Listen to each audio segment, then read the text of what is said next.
கருடா தமிழ் தொலைக்காட்சி நேயர்கள் அனைவருக்கும் அன்பு வணக்கம். இந்த வீடியோவுக்கு கீழே சப்ஸ்கிரைப்னு ஒரு பட்டன் இருக்குது, அதை ப்ரெஸ் பண்ணிக்கங்க. அது பக்கத்துலேயே ஒரு பெல் ஐக்கான் இருக்குது, அதையும் ப்ரெஸ் பண்ணிக்கங்க. அப்போ தான் நான் போகிற வீடியோஸ்லாம் உங்களுக்கு உடனுக்குடனே வந்து சேரும். கும்பகோணத்திலிருந்து காரைக்கால் போகிற பாதையில் கற்கத்தி என்கிற ஊர், அங்கேருந்து 2 கிலோமீட்டர் தொலைவில் திருப்பாம்பரம். இங்கே தாங்க பாம்புரநாதர் திருக்கோவில் என்கிற ராகு கேது தோஷ நிவர்த்திக்கான கோயில் இருக்குது. இது தமிழ்நாட்டில் இருக்கிற காளஹஸ்தி. ராகு கேது தோஷம் உள்ளவங்க இங்கே நடக்கிற பரிகார பூஜையில் கலந்துக்கிட்டு பாம்புரநாதர் என்று சொல்லக்கூடிய சேஷபுரீஸ்வரரை வணங்கினால் அவர்களுடைய தோஷங்கள் எல்லாம் நீங்கி சுபிட்சமாக இருப்பார்கள் என்பது நம்பிக்கை. இந்த க்ஷேத்திரத்து பேர் திருப்பாம்புரம்னு பேர். வடமொழியில் சேஷபுரி. அந்த காலத்தில் இந்த க்ஷேத்திரத்துக்கு பேர் உரகபுரம்னு இருந்திருக்கு. இந்த ஸ்தலத்தில் சர்ப்பங்கள்லாம் வழிபாடு பண்ணி தன்னோட செய்த தவறுக்கு பிராயச்சித்தம் பண்ணி சாப விமோச்சனம் பெற்றதா ஐதீகம். பாம்புகளுக்கு சுவாமி அனுகிரகம் பண்ணார். பாம்புகளுக்கு தெய்வீக சக்தியும் விஷமும் கொடுத்தார் புரிகிறார். பாம்பிற்கு விஷம் கொடுத்த தலம் திருப்பாம்புரம்னு பேர். ஒரு சமயம் கைலாயமலையில் சுவாமி இருக்கிறார். சுவாமி பார்த்தீங்கன்னா நாக ஆபரணதாரி. இந்த உடம்புல நாகங்கள்லாம் அணிகளான அணிஞ்சிருக்கார். அந்த உடம்புல உள்ள நாகம்லாம் நினச்சின்னு தான் நம்ம சுவாமியோட உடம்புல இருக்கிறதுனால நம்மளும் சுவாமி ஒன்று அப்படின்னு மனசுக்குள்ளேயே கர்வமாக நினச்சின்னு தான். அந்த வேலையில் விநாயகர் வரார். தன்னோட தந்தையை பார்த்துட்டு சாட்சாங்கமாக நமஸ்காரம் பண்ணி நமஸ்கரித்து வணங்குறார். அவ்வாறு நமஸ்காரம் பண்ணி வணங்கும்போது சுவாமியோட உடம்புல உள்ள நாகமாகப்பட்டது வணங்குற விநாயக பெருமானுக்கு ஆசீர்வாதம் பண்ணிடுது. நம்ம சுவாமியோடு இருக்கிறனால நம்மளும் சுவாமி ஒன்று தான் அப்படின்னு கர்வத்தில் ஆசீர்வாதம் பண்ணிடுது. ஞான திருஷ்டியால் உணர்ந்த சிவபெருமான் பாம்பெல்லாம் எடுத்து கீழே போட்டு சபிக்கிறார். நாக இனம் முழுவதுக்கும் தெய்வீக சக்தி இழந்து போயிடணும், விஷம் இழந்து போயிடணும், பலவீனமாக போயிடணும் சொல்லி சுவாமி நாகங்களை பலவீனப்படுத்திடுறார்.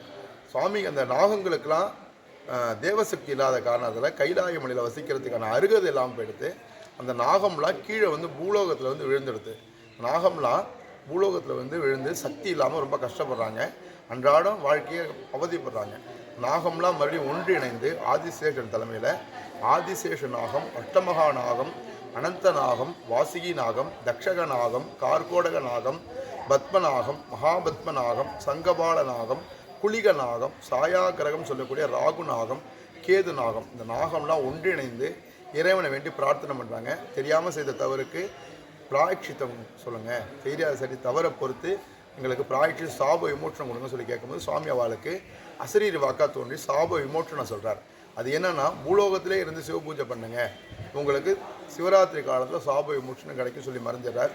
நாகம்லாம் சுவாமியோட வாக்கு கேட்டுட்டு ஒவ்வொரு க்ஷேத்திரமாக சிவ பூஜை பண்ணிகிட்டே வராங்க. சிவ பூஜை பண்ணிட்டு வர காலத்தில் மகா சிவராத்திரி காலம் வருது. மாசி மாதம் அமாவாசைக்கு முதல் தினம் மகா சிவராத்திரி காலம். மகா சிவராத்திரி காலத்தில் முதல் காலம் கும்பகோணம் நாகநாதரையும் 2ஆம் காலம் திருநாகேஸ்வரம் நாகநாதரையும் வழிபாடு பண்ணிவிட்டு 3ஆம் ஜாமம் இந்த க்ஷேத்திரத்தில் எழுத்தாப்புல ஒரு தீர்த்த கட்டத்தை உண்டு பண்ணி அதில் நீராடிட்டு அகத்தி பூ பறித்து ஆழ விழுதாக தொடுத்து சுவாமிக்கு பூஜை பண்ணுறாங்க.